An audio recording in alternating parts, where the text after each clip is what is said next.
أعوذ بالله من الشيطان الرجيم بسم الله الرحمن الرحيم يا أيها النبي قل لأزواجك إن كنتن تردن الحياة الدنيا وزينتها فتعالين أمتعكن وأسرحكن سراحا جميلا وإن كنتن تردن الله ورسوله والدار الآخرة فإن الله أعد للمحسنات منكن أجرا عظيما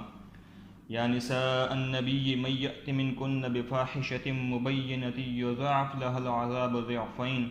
وكان ذلك على الله يسيرا صدق الله العظيم وصدق رسوله النبي الكريم۔ ان آیات میں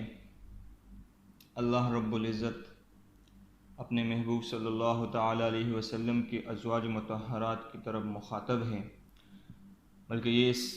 سورت کی چوتھی رکوع ہے، اور یہ پوری رکوع اللہ تعالیٰ اس پوری رکوع میں اپنے محبوب صلی اللہ تعالی علیہ وسلم کے ازواج کی طرف مخاطب ہے۔ باقی ابھی 3 آیات کی تلاوت کی۔ اس پہلی آیات میں تو اللہ رب العزت اپنے محبوب صلی اللہ تعالی علیہ وسلم کی بیویوں سے مخاطب ہیں بذریعہ اپنے محبوب کے، یعنی اپنے محبوب سے فرما رہے ہیں کہ آپ اپنی بیویوں کو کہے، اور باقی 2 آیاتوں میں براہ راست اللہ کے نبی صلی اللہ تعالی علیہ وسلم کی بیوی و ازواج مطہرات سے مخاطب ہیں۔ جب غزوہ احزاب اور غزوہ بنو قریظہ، یعنی جو یہودیوں کا وہ قبیلہ تھا، ان سے اللہ کے نبی فارغ ہو گئے، مسلمان فارغ ہو گئے، صحابہ کرام فارغ ہو گئے، اور وہاں سے مال اسباب اور ان کے گھر سب مسلمانوں کے قبضے میں مال غنیمت کے طور پر آئے، تو مسلمانوں میں خوشحالی آئی، یعنی مسلمانوں کو مال ملا تو ان میں خوشحالی آئی۔ تو اللہ کے نبی صلی اللہ تعالی علیہ وسلم کی جو بیویاں ہیں، ازواج مطہرات ہیں، انہوں نے آپس میں یہ مشورہ کیا کہ ہم بھی اللہ کے نبی سے صلی اللہ تعالی علیہ وسلم ان سے یہ مطالبہ کرتے ہیں کہ ہمارے نفقے نان و نفقے میں بھی تھوڑی سی اضافہ کر دیا جائے۔ چنانچہ ساری بیویاں اس بات پہ متفق ہو گئی، اور انہوں نے اللہ کے نبی سے یہ مطالبہ کر دیا، اور یہ بھی کہا کہ قیصر اور کسریٰ کی جو بیگمات ہیں، ان کی جو بیویاں ہیں، ان کے پاس کنیزیں ہیں، ان کے پاس مال و اسباب ہیں، لہٰذا ہمیں بھی تھوڑی سے مال اسباب ہمارے نفقے میں بھی اضافہ کر دیا جائے۔ اللہ کے نبی صلی اللہ تعالی علیہ وسلم کو یہ بات پسند نہ آئی کہ اللہ کے نبی صلی اللہ تعالی علیہ وسلم کی بیویاں اپنے آپ کو قیاس کرے قیصر اور کسریٰ کی بیویوں پر، یہ اللہ کے نبی کو پسند نہ آئے۔ اور اللہ کے محبوب صلی اللہ تعالی علیہ وسلم کی بیویوں کا یہ مطالبہ کہ ان کے نان و نفقے میں اضافہ کر دیا جائے، یہ کوئی ناجائز مطالبہ نہیں تھا بلکہ جائز تھا، لیکن اللہ اور اس کے نبی صلی اللہ تعالی علیہ وسلم نہیں چاہتے تھے کہ اللہ کے نبی صلی اللہ تعالی علیہ وسلم کی بیویاں مال میں، دنیا کی اسباب میں مشغول ہو جائے، اس لیے اس بات کو ناپسند فرمایا، اور یہ رکوع اللہ تعالیٰ نے نازل فرمائی۔ پہلی آیات میں تو فرمایا یا ایھا النبی قل لازواجک،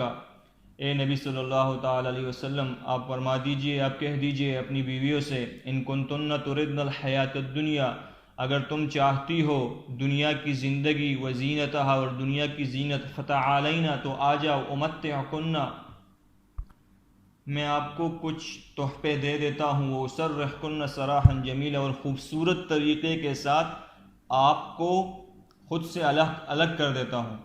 یعنی آپ مجھے چھوڑ دے، اگر آپ کو دنیا کی زینت اور دنیا کی زندگی زیادہ محبوب ہے، اس کو چاہتی ہے، تو میں آپ کو خوبصورت طریقے سے اپنے سے جدا کر لیتا ہوں، یعنی سنت طریقے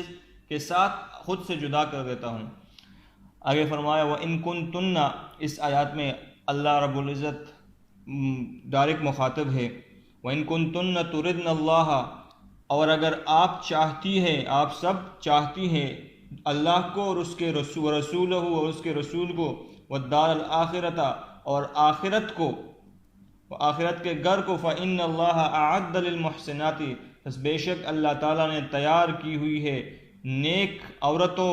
کے لیے منکن تم میں سے نیک عورتوں کے لیے اجر عظیمہ اجر عظیم. اس میں اس آیات میں یہ فرمایا گیا ہے کہ اگر تم اللہ کو، اللہ کے رسول کو اور آخرت کے گھر کو زیادہ محبوب رکھتی ہو تو بہت اچھی بات ہے، اس کے بدلے میں اللہ نے تمہارے لیے اجر عظیم تیار کر کے رکھا ہے. تیسری آیت میں فرمایا یا نساء النبی، اے نبی صلی اللہ تعالی علیہ وسلم کی بیویوں، من یأت منکن بفاحشۃ مبینۃ، جو کوئی بھی تم میں سے واضح صریح گناہ کے ساتھ آئے یا غلطی کے ساتھ آئے یا صریح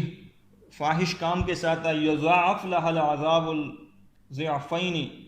تو بڑھا دیا جائے گا اس کے لیے عذاب دگنا. یعنی عام عورتوں کے لیے تو جو عذاب ہے وہ ہے،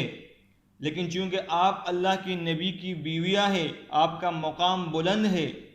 اسی لیے آپ کو اگر اجر زیادہ دیا جا رہا ہے تو آپ کو عذاب بھی عام عورتوں سے دگنا دیا جائے گا. وَكَانَ ذَلِكَ عَلَى اللَّهِ يَسِيرًا، اور یہ کام اللہ تعالیٰ پر بہت آسان ہے. تقبل اللہ منا.